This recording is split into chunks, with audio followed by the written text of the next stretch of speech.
For today's video, magluluto tayo ng manok chicken pastel. Yung lalagyan ng gatas, ganon.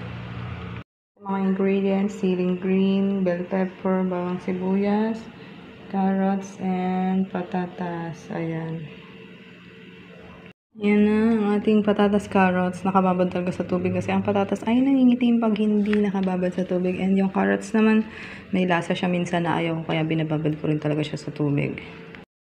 And ayan ang ating bell pepper, bawang sibuyas, and green pepper. Prito muna natin ang patatas para masaya. Make sure na mainit ang mantika. Ating hot mo. Sorry. Para hindi sila magdikit. Brown na. Sama na natin ang carrots para hindi siya malungkot.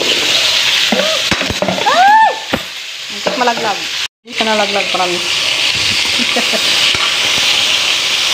May tubig ang carrot. Kaya natin mag-prito para masaya. Masubog naman. Kumain ka lang masarap.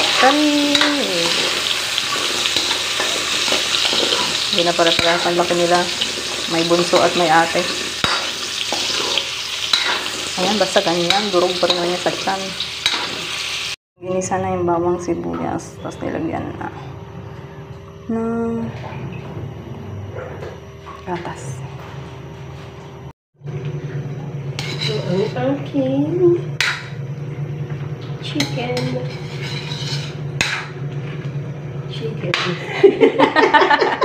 Ilagay na yung patatas, carrots. Bali nga na rin mangrula ko ano yan. Tapos alam ko, yummy siya. Sili. Hindi maanghang ano yung sili. Wala naman ng pula. Wala natin. May isa pa yata din. Ang ating chicken pastel pero hindi kulay pastel. Charis. Ay. Ayan. Hintay lang natin lumambot ang patatas.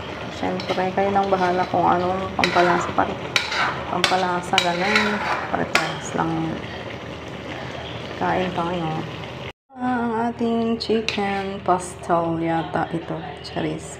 Hindi ko rin sure basta chicken at masarap siya. So, yan, kain tayo. Kain tayo.